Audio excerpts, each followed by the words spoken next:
ये देखिए इसके अंदर मैंने 150 ग्राम राइस वॉश करके पानी से डाली है, पुडिंग वाली जो राइस होती है। तो अब मैं इसके अंदर फुल मिल्क डालने लगी। तो मैंने राइस को कोई पानी से या वैसे नहीं पकाना, राइस को ओनली वाटर के साथ मैंने वॉश किया है। तो अब मैंने 1/4 पॉइंट इसमें डाल दिया है दूध।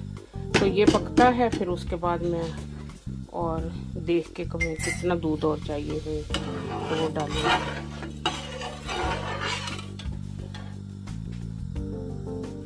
ये देखिए 1 पिंच जितना हमने इसमें सॉल्ट ऐड कर दिया। अभी हमने इसको पकने देना है अंटिल ये ना अच्छी तरह बॉयल आके और ये जो इसके अंदर राइस है वो ना फूल जाए। तब राइस फूलने लगेगी, फिर हम देखेंगे हमें और कितना मिल्क इसमें डालना है। मैं 8 पॉइंट मिल्क लेके आई हूँ, 4 पॉइंट मिल्क मैंने इसमें यूज़ कर लिया है, 4 पॉइंट अभी है। तो मुझे लगता है 8 पॉइंट मिल्क इसमें चला जाएगा इंशाल्लाह ताला। तो देखते हैं, इसको पकाते हैं, बाकी इंग्रेडिएंट हम उसमें के बाद में डालते हैं। देखिए ये मैंने ना 1 पिंच इसमें जायफल पाउडर डाला है। अब ये मैं 1/2 स्पून इलायची पाउडर डाल दूँगा। तो जो दूसरा 4 पॉइंट मिल्क था वो भी मैंने ऐड कर दिया इसमें। तो मैंने कहा इकट्ठा ही पकता रहे, पक के तो फिर इकट्ठा गाढ़ा होगा ना, तो फिर ज़्यादा टेस्टी बनेगी। मीठा अभी नहीं हमने डाला, इलायची पाउडर डाला, जायफल पाउडर डाला और ना लिटिल बिट सॉल्ट डाला और 150 ग्राम पुडिंग राइस डाली। खीर अभी पक के गाढ़ी हो गई है। 40 मिनट्स लगे हैं मुझे इसको पकाने के लिए। तो देखिए माशाल्लाह कितनी गाढ़ी हो गई है। अब मैंने इसके अंदर डालनी है शुगर। अभी तक मैंने शुगर नहीं डाली, अब शुगर डालने लगी हूँ।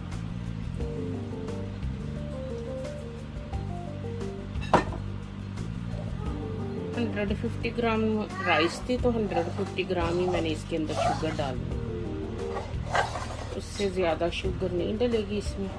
देखिए वाइट शुगर डाली है जो रेगुलर हमें मिलती है ना, शुगर केन वाली चीनी, वो डाली है। थोड़ी सी चीनी और मैं डालने लगी, उतनी मैंने टेस्ट किया, ज़रा कम थी। और आपको पता ठंडी हो के फिर शुगर हल्की लगने लग जाती है, गरम में जो तेज़ लगती है ना। ये बहुत स्पेशल मैं खीर बनाने लगी हूँ, तो इसको कहते हैं मटका कुल्फी खीर।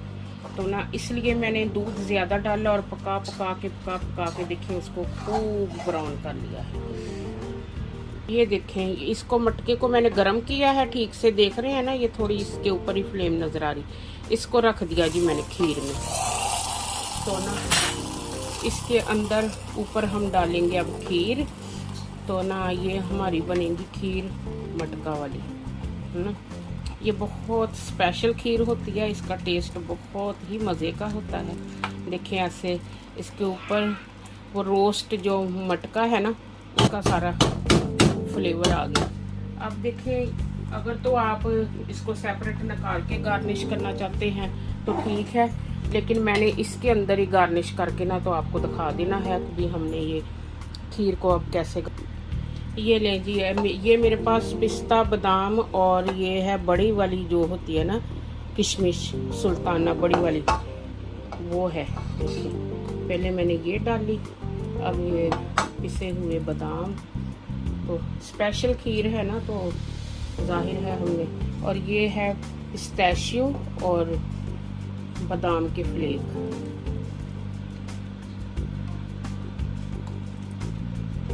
ठीक है, खाने में मज़े की तो बड़ी होती है। अभी हम इसके ऊपर थोड़ा सा लगा देंगे वो।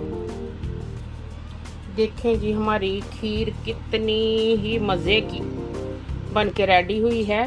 हमने इसके अंदर काफ़ी डाली है सौगियाँ, लेकिन फिर भी सौगियाँ थोड़ी हल्की रखी है। और देखिए माशाल्लाह से कितनी गाढ़ी, कितनी मज़े की और मटका खीर है। देखें ये इधर मटका पड़ा है ना, ये मटका खीर हमने पकाई है आज। और मटके के ऊपर भी हमने देखे थोड़े से चांदी के वर्क लगा दिए। तो मटका भी क्या सोचेगा, भी मैं मिट्टी से बना हूँ और मुझे इन्होंने गार्निश नहीं किया। और इतनी सी मैं ना ये टेस्ट करके देखती हूँ कि भी कैसी लग रही है।